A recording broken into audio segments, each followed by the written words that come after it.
মহান মে দিবস, এই দিবসটি আমরা যথাযথভাবে পালন করতে পারব।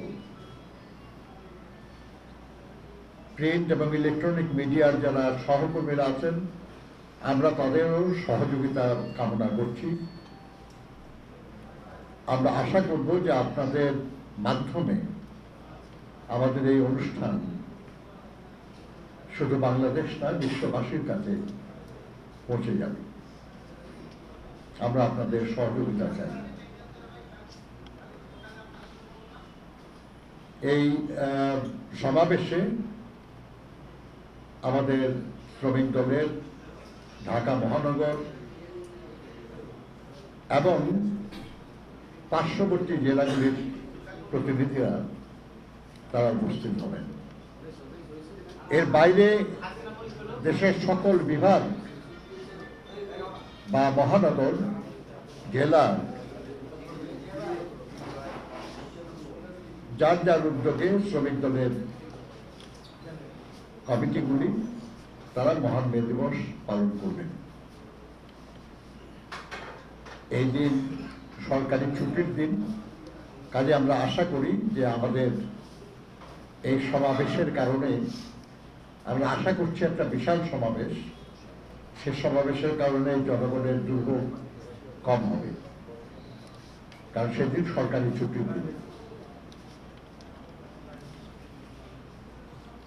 যারা এই সমাবেশকে সফল করার জন্য কাজ করছে তাদেরকে ধন্যবাদ জানাই, এবং যারা এখানে সাংবাদিক বন্ধুরা উপস্থিত হয়েছেন তাদেরকেও ধন্যবাদ জানাই।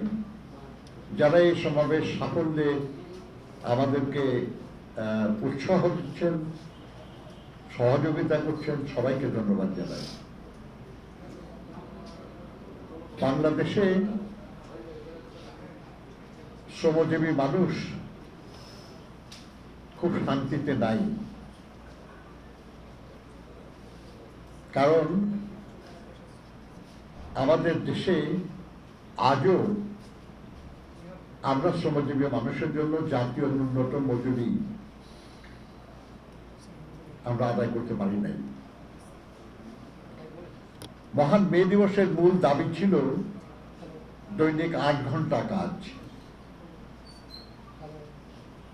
এবং এই দাবির বিজয়ের যে লড়াই, সেই লড়াই ছিল মে দিবসের লড়াই।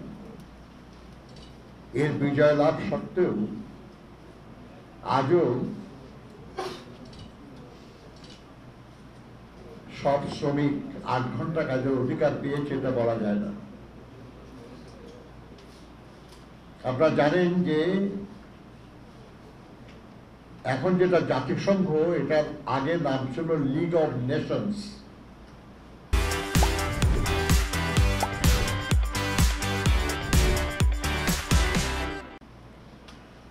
সেই লিগ অফ নেশনসের আমলে জাতিসংঘের প্রথম যে স্পেশালাইজড বডি প্রতিষ্ঠিত হয় সেটার নাম ইন্টারন্যাশনাল লেবার অর্গানাইজেশন, ILO।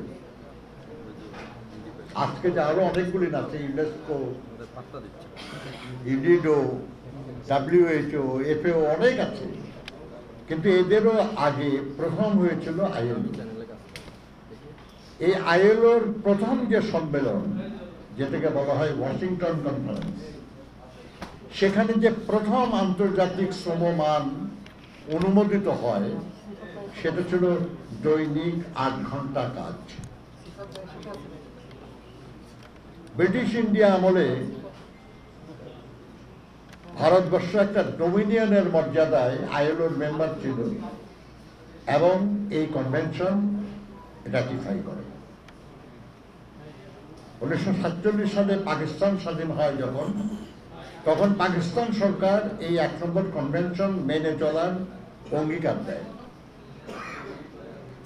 আবার 1971 সালে যখন আমরা বাংলাদেশ স্বাধীন করলাম মুক্তিযুদ্ধ করে, সেই সরকার 1972 সালে ILOর সঙ্গে চুক্তিবদ্ধ হয় যে ILO কনভেনশন নম্বর 1 সহ পাকিস্তান আমলে আরো যেসব কনভেনশন রাটিফাই হয়েছে এগুলো মান্য করা হবে।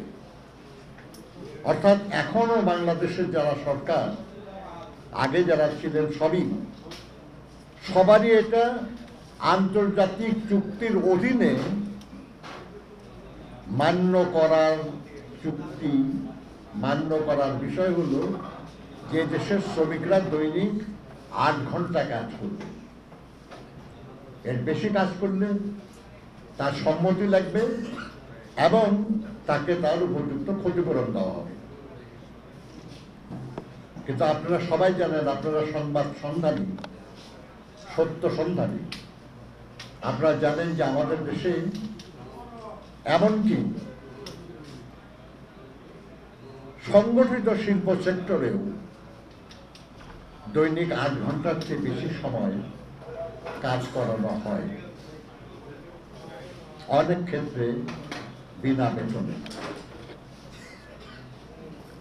কাজেই শ্রমিকদের অন্যান্য যেসব দাবি, তার স্বাধীনভাবে সংগঠন করার অধিকার, স্বাধীনভাবে যৌথ দল গঠনের অধিকার, তার কর্মক্ষেত্রে স্বাস্থ্য এবং নিরাপত্তার অধিকার, তার ন্যায্য মজুরির অধিকার, তার অন্য সব অধিকারের পাশাপাশি মহান মে দিবসের মূল দাবি দৈনিক 8 ঘন্টা কাজে, এই দাবি আদায়ের